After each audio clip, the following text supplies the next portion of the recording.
이사야서 6장 3절에 보면 이사야가 환상 중에 천사들의 모습을 보게 됩니다. 그런데 천사들이 이 발을 가리고 얼굴을 가리고 이렇게 날아다니는 모습을 알 수가 있습니다. 그런데 중요한 것은 이사야서 6장 1절부터 중요한 말씀은 천사들이 무엇이라고 말을 했느냐, 그게 중요합니다. 천사들은 얼마든지 하나님께 대하여 전능하시다, 전지하시다, 무소부재하시다 이렇게 말을 할 수 있었습니다. 그런데 천사들이 했던 말은 이사야서 6장 3절에 보면 거룩, 거룩, 거룩이라고 3번 말했다는 겁니다. 어떤 학자는 거룩, 거룩, 거룩 3번 말한 것은 삼위일체적 표현이다 이렇게 말하기도 했습니다. 이 계시록 3장 7절 말씀에 보면 하나님을 거룩하고 진실하신 분으로 말했습니다. 기록이 되어 있습니다. 그리고 계시록 22장 19절 이하에 보면 우리는 이 세상 끝날 천국에 가서 거룩한 성에 들어가게 됩니다. 그러므로 이 하나님께서는 이 가장 특징적인 표현이 거룩하신 분이시다라고 하는 것을 우리가 잘 생각해야 됩니다. 이 거룩의 의미가 무엇이냐라는 겁니다. 거룩의 정의가 유명한 조나단 에드워즈 목사님께서는 거룩의 의미를 3가지로 정의했습니다. 하나는 우리의 마음이 하나님의 뜻과 일치되는 것. 언제나 우리의 생각이 하나님의 뜻과 어긋나가면 그것은 거룩하지 않아서 그렇다는 겁니다. 그리고 예수님의 가르침과 일치되는 것, 그리고 율법과도 일치되는 것, 이것을 거룩함이라고 정의를 했습니다. 이 거룩이라고 하는 것을 핫지 교수님은 깨끗한 것이다 이렇게 말했습니다. 그러니까 거룩의 개념이라고 하는 것은 하나님께서 원하시는 만큼 깨끗해지는 겁니다. 그런데 우리가 내가 얼마나 죄인인가를 깨닫게 되려면 내가 스스로 나의 양심을 들여다봐 가지고는 내가 얼마나 죄인인가를 못 깨닫습니다. 왜냐하면 사람은 죄를 많이 지으면서도 정작 자신은 상당히 자신이 양심적인 사람이라고 생각하는 사람들이 의외로 많습니다. 세상에는. 그래도 나 정도면 상당히 양심적으로 살아가지라고 믿는 사람들이 세상에는 의외로 많단 말입니다. 그러므로 우리가 얼마나 죄인인가를 깨닫게 되려면 자신의 양심을 들여다봐야 하는 것이 아니라 하나님께서 얼마나 거룩하신 분이신가를 알기 시작해야만 자신의 죄악성을 깨닫게 된단 말입니다. 그리고 죄의 대가가 얼마나 큰가를 우리는 알고 싶어 합니다. 그래서 그 죄는 보통 감옥 가면 한 5년 정도 더 있어야 될 걸, 특정범죄 가중처벌죄라고 그래서 이렇게 형량을 알고 싶어 합니다. 우리가 얼마나 큰 죄인인가를 알려면 하나님의 거룩성을 알아야 되는 것처럼 죄의 대가를 알려면 먼저 우리가 얼마나 큰 죄인이라는가를 알게 되어야만 한다는 겁니다. 이 하나님께서는 원래 거룩하시기 때문에 인간을 하나님의 형상에다가 이 거룩의 형상을 넣어두셨습니다. 그러니까 우리 인간은 원래 거룩하게 만들어졌단 말입니다. 그런데 에덴 동산에서 타락하면서 이 거룩이 깨어졌습니다. 그러면 하나님의 형상을 잃어버렸기 때문에 우리는 이제 거룩은 포기해야 되느냐? 우리가 그리스도의 형상으로 말미암아 하나님의 형상을 회복받고 있는 중이란 말입니다. 그러므로 이 거룩이라고 하는 것은 우리가 마땅히 내 안에 어디를 봐도 거룩은 없지만 마태복음 15장, 마가복음 7장에 보면 인간 안에는 전혀 거룩이 없습니다. 그러므로 중생 이후부터 거룩함을 회복시켜 나가야 된단 말입니다. 그런데 이렇게 중요한 일을 우리가 모르거나 정보가 없거나 등한시 여기는 경향이 있습니다. 이 하나님께서 가시떨기 나무에서 불로 나타나셔서 모세를 부르셨습니다. 한 번만 부르셔도 되잖아요. 모세를 2번 부르십니다. 모세야, 모세야.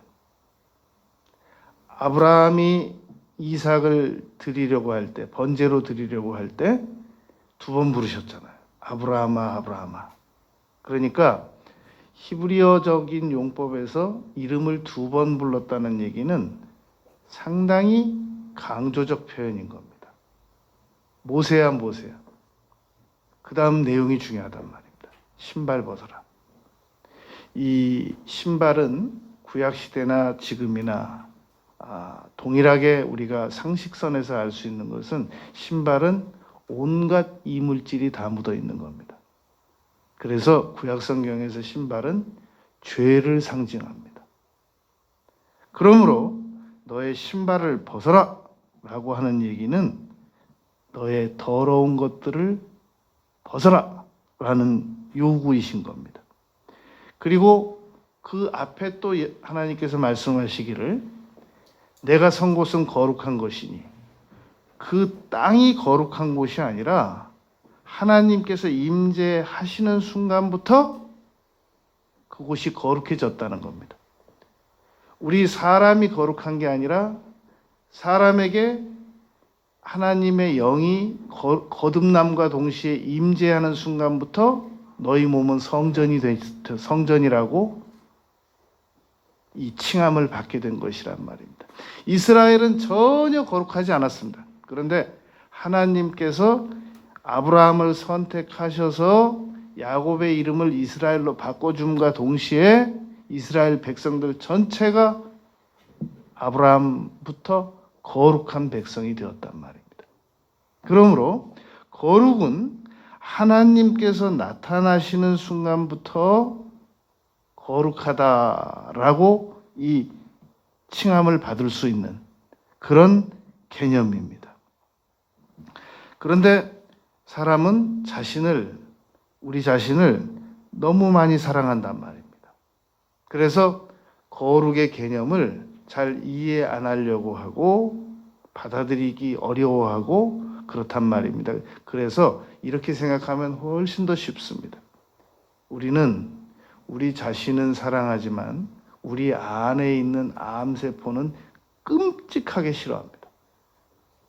마찬가지로 하나님께서는 우리 성도들을 사랑하시지만 우리 성도들 안에 있는 죄는 암세포보다도 우리가 암세포 싫어하는 것보다 더 싫어하신단 말입니다. 그것이 우리가 거룩을 회복해야만 하는 이유입니다. 그래서 데살로니가전서 4장 3절에 보면 하나님의 뜻은 이것이니 너희의 거룩함이라.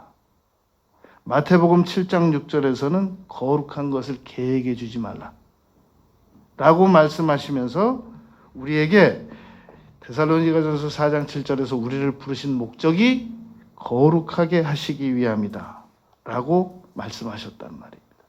그래서 성경은 여러분 어디 배 만드는 법, 건물 짓는 법, 우주선 달날아가는 방법 이런 게 기록되어 있지 않습니다.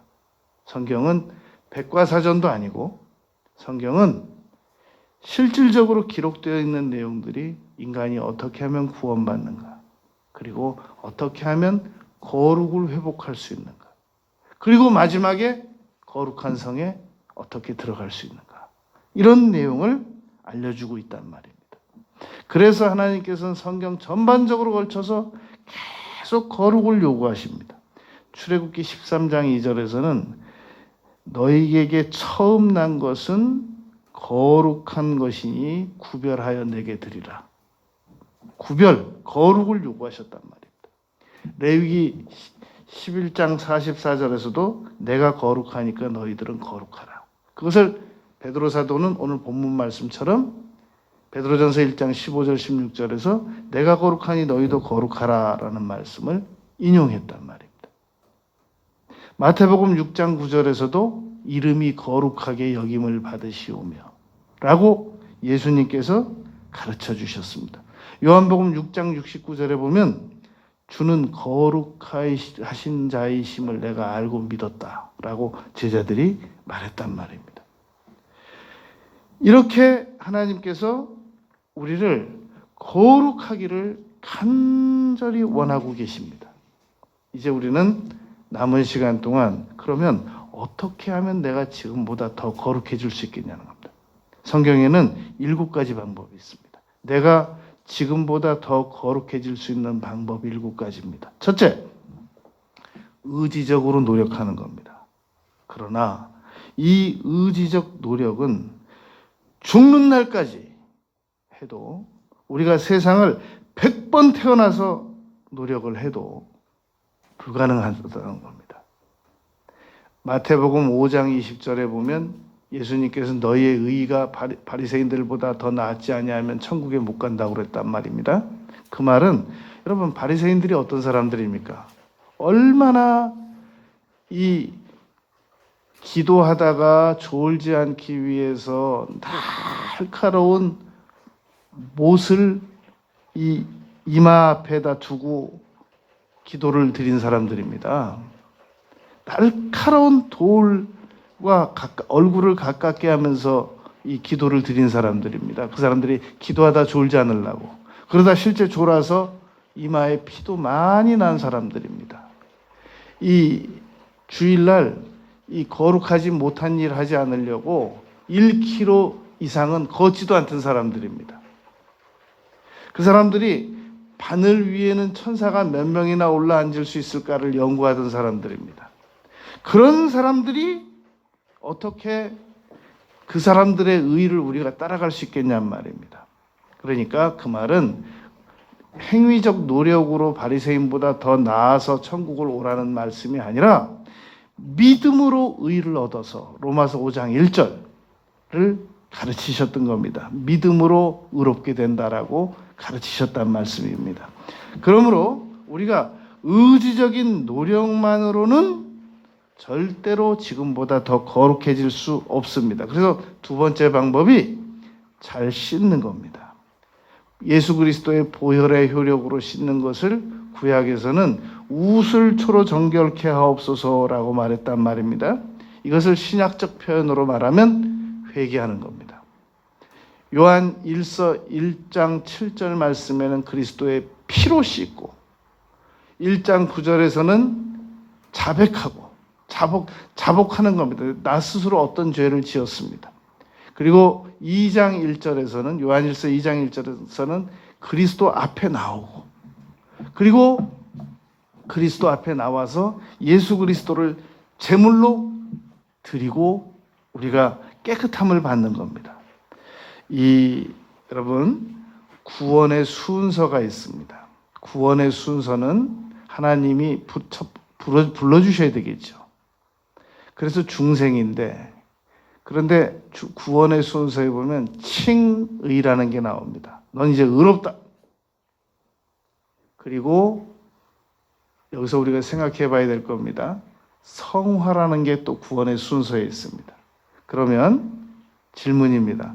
성화가 칭의 앞에 나오겠습니까? 성화가 칭의 뒤에 나오겠습니까?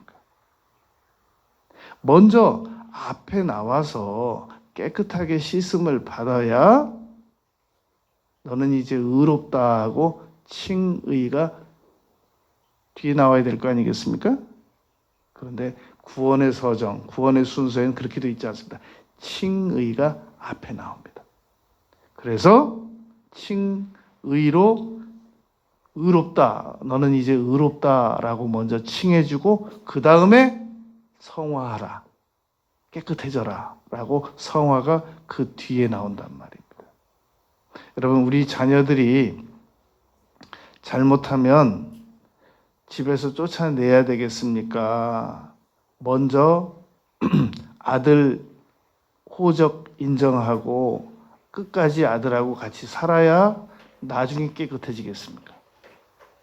아들이 깨끗해지면 호적 입적시켜주고 받아주겠습니까? 먼저 아들로 입적시켜 놓고 그리고 어떤 문제를 일으켜도 인내하면서 결국 그것을 깨끗하게 성화로 인정해 주는 것과 똑같단 말입니다. 그러므로 우리 사람이 윤리적으로 깨끗하게 살아야만 하나님께서 우리를 구원해 주신다 라고 주장하는 것은 절대적 이단적 사상인 겁니다. 잘못 가르치는 겁니다. 구원은 믿음으로 받고 언제든지 구원을 잃어버릴 수 있다라고 위협하는 것은 그것은 잘못된 신학을 가진 사람이 자기들이 안 믿어지기 때문에 신학에 대해서 무지하기 때문에 성경에 대해서 무지하기 때문에 함부로 무책임하게 말하는 겁니다. 자기가 무서워서 그렇게 말하는 겁니다. 하나님께서는 우리를 먼저 불러주시고 자녀로 삼아주시고 그리고 거룩을 요구하십니다. 그리고 그 거룩해 나가는 과정 동안 버리지 않으시고 인내해 주십니다. 견인해 주십니다. 그리고 끝내는 우리를 거룩한 성으로 이끌어 가신단 말입니다. 그러므로 우리가 거룩하기 위해서는 첫 번째 의지적인 노력을 날마다 해야 됩니다. 그러나 절망하지 말고 자신을 포기하지 말고 자신을 버리지 말고 계속 7번씩 70번이라도 계속 자기 자신을 행동을 교정하면서 씻어나가야 됩니다. 그래서 해야 될 일이 세 번째로 기도인 겁니다. 디모데전서 2장 8절에 보면 바울 사도께서 남자들에게 거룩한 손을 들어서 기도하라 그랬습니다. 그 말은 손이 거룩하다는 말이 아니라 기도를 드리다 보면 손이 거룩해진단 말입니다. 사람이 거룩한 게 아니라 기도를 드리다 보면 거룩이 회복된단 말입니다. 왜냐하면 디모데에게 4장 5절에서 디모데전서 4장 5절에서 말씀과 기도로 거룩하여짐이라 그랬습니다. 인간은 아무리 죄인이라도 계속 말씀을 듣고 히브리서 4장 2절 3절 말씀을 관절과 골수를 찔러 쪼개기까지도 하는 말씀을 계속 듣고 계속 기도해 나가면 성화, 거룩해지게 되어 있습니다. 시편 51편에 보면 다윗은 엄청난 죄를 짓고 그의 회개시 7편 중에 한 편인 51편에서 이렇게 말했습니다. 하나님, 저는 저에게 구원을 잃게 하지 말아 주시옵소서. 그렇게 하지 않았단 말입니다. 구원의 즐거움을 회복시켜 주시옵소서. 구원은 취소되는 게 아니란 말입니다. 구원은 한번 받으면 어디 가는 게 아니란 말입니다. 다만 죄를 짓게 되면 구원의 즐거움이 사라진단 말입니다. 그래서 구원의 즐거움을 회복시켜 달라고 다윗은 기도드렸습니다. 그러므로 우리가 죄를 많이 지어서 잔뜩 지어서 나는 이제 지옥 갈 것 같다, 두렵다라는 생각이 들거든 하나님 저를 구원을 다시 받게 해주세요라고 기도드리는 게 아닙니다. 구원의 즐거움을 회복시켜 주세요 라고 기도드리면 그것이 성경적으로 틀림없는 주장이 되는 것입니다. 네 번째, 성경에서 지켜야 할 여러 날들을 지키라는 겁니다. 요엘서 2장 15절에 보면 거룩한 금식일을 지키라. 금식은 금식인데 거룩한 금식일을 지키라는 겁니다. 우리가 1년에 365일을 살면서 하루도 금식을 안 한다. 그거는 성경적으로 보면 상당히 금식에 대하여 게으른 성격인 겁니다. 나는 그냥 한 끼만 굶어도 못 살 것 같아요. 그런 분들이 있습니다. 그런데 금식이라는 건 희한해가지고요.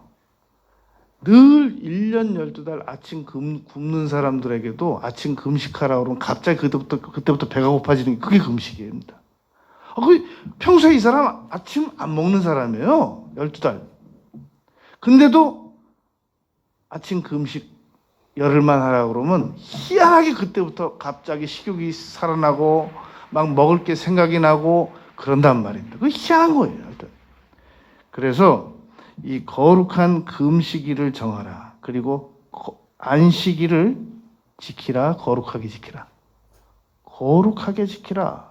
라고 출애굽기 20장 8절, 신명기 5장 12절에 기록되어 있단 말입니다. 특별히 여러분, 성경에 거룩이라는 단어가 400번 이상 기록되어 있습니다. 우리 개역 성경에. 그런데 첫 번째 거룩이라는 단어가 기록된 곳이 창세기 2장 3절입니다. 거기에 보면 일곱째 날을 거룩하게 하셨나니라고 기록되어 있습니다.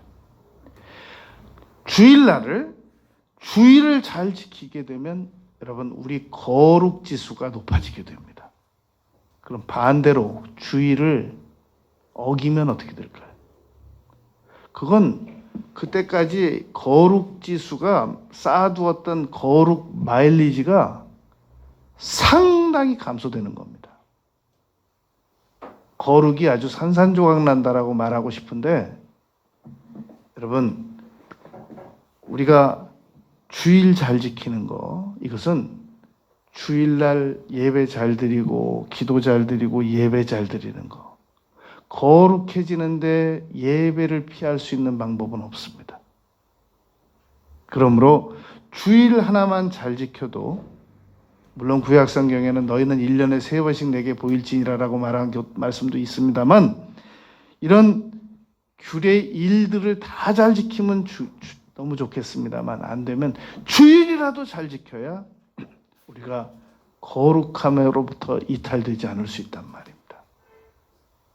다섯 번째, 하나님의 말씀을 늘 계속 듣고 이미 들었던 말씀, 기억난 말씀을 되새김하고 읽고를 반복해야 됩니다. 왜냐하면 요한복음 17장 17절에 보면 진리로 거룩하게 하옵소서 그랬단 말입니다.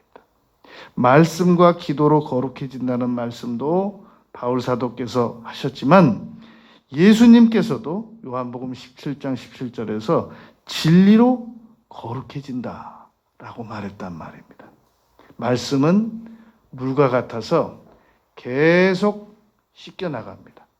콩나물에 물 주면 물은 계속 흘러내려가지만 콩나물은 자라는 것처럼 말씀을 많이 들을수록 거룩이 더 많이 거룩지수가 높아집니다. 여섯 번째, 우리가 지금보다 더 거룩해질 수 있는 방법은 놀랍습니다, 여러분. 예수님의 이름을 사용하라는 겁니다. 요한복음 17장 15절에 보면 예수님께서 이렇게 말씀하셨습니다. 내가 비옵는 것은 저들을 세상에서 데려가기 위함이 아니었고 악에게 빠지지 않기를 바라옵는 것이오며 그 뒤의 내용은 더 중요해요. 아버지께서 내게 주신 이름으로 내가 저들을 보전하였다. 여러분, 우리 자녀들을 어떻게 보전하고 싶습니까? 우리 부모들의 욕망은, 모든 우리 부모들의 욕망은 우리 자녀들의 머리끝 하나, 손끝 하나, 발끝 하나도 아프지 않고 상처 입지 않기를 바라는 겁니다. 무슨 방법으로 그렇게 하시겠습니까? 예수님께서는 하나님께 기도드리시면서 그렇게 말씀하셨단 말입니다. 하나님께서는 우리를 천국에 와서부터 우리가 거룩해지기를 원하시지 않습니다. 세상에서 환난이 많은 이 세상에서 담대하게 거룩함을 유지하기를 바라는데 결정적으로 사용할 무기가 뭐냐면 아버지께서 내게 주신 이름, 예수 그리스도의 이름으로 거룩을 유지하라는 겁니다. 사용하라는 겁니다. 에베소서 6장에 보면 우리 성도들이 갖춰야 할 그 완전 무기가 기록되어 있지 않습니까? 그런데 예수님께서는 요한복음 17장에서 예수 그리스도의 이름으로 아버지께서 이 세상에 예수님에게 주신 그 이름으로 예수님께서는 그 이름으로 우리 성도들을 지켜주셨다는 겁니다. 그러므로 오늘 우리가 거룩함이 깨어질 위기와 당면되면 예수님의 이름을 가차없이 사용하라는 겁니다. 제가 지난 주간에 토마스 아 캠피스가 쓴 이 저서를 한 권 전체를 요약한 적이 있습니다. 그런데 그 토마스 아 캠피스가 말한 그 책은, 저수란 책은 이 토마스 아 캠피스가 34살의 사사가 돼가지고 5년 안에 수도원 생활만 72년을 하신 분입니다. 서구 유럽에서 성경책 다음으로 가장 많이 팔린 책이 토마스 아 캠피스가 쓴 그리스도를 본받아라는 책입니다. 그 책을 전체를 훑어봤는데 가장 제 마음을 사로잡은 건 이겁니다. 유혹이 올 때, 유혹이 다가올 때 강력하게 저항하라. 자신에게 유혹이 다가올 때 내버려 두지 말고 뭐 어쩔 수 없지 뭐 이렇게 사는 거지 그러지 말고 강력하게 저항하라 라고 그 책에 기록이 되어 있습니다.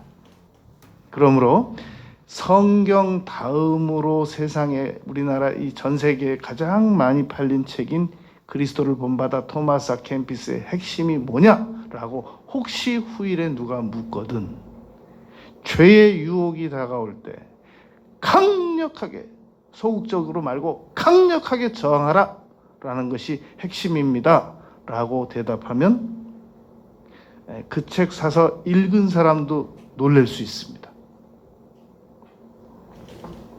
끝으로 거룩한 감정을 회복하라는 겁니다. 이것은 정말 우리에게 훌륭한 신앙 선배인 조나단 에드워즈 목사님께서 신앙 감정론 690페이지 이상 되는 책입니다. 이건 제가 2014년에 석사과정 때 과제를 레포트를 했던 책입니다. 첫 페이지부터 끝 페이지까지 제가 아주 면밀히 읽었습니다. 이것도 700페이지나 되는 책인데 핵심이 뭐냐면 우리 성도들 안에 거룩한 감정을 회복해라라는 겁니다. 뜨겁게 만들어라.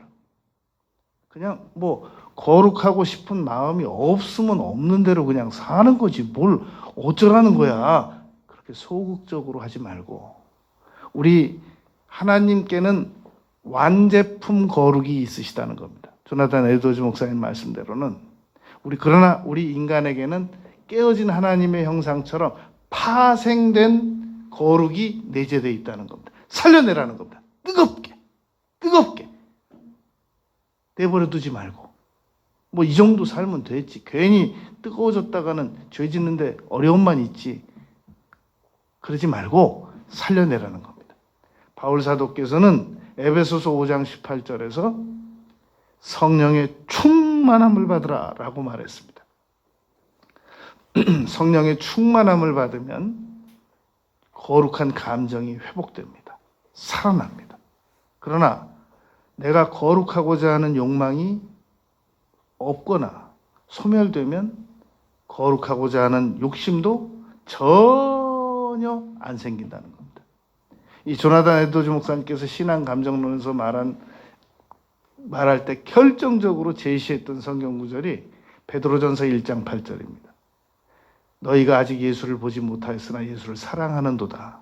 우리가 그 말씀을 잘 알고 있단 말입니다. 그런데 그 뒤에 보면 기뻐하라는 말이 나온단 말입니다. 기뻐하고 즐거워한다는 말. 그게 거룩한 감정이라는 겁니다. 거룩한 감정이 뒷받침되지 않으면 예수님 믿는 것이 기뻐하거나 즐겁지 않다는 겁니다.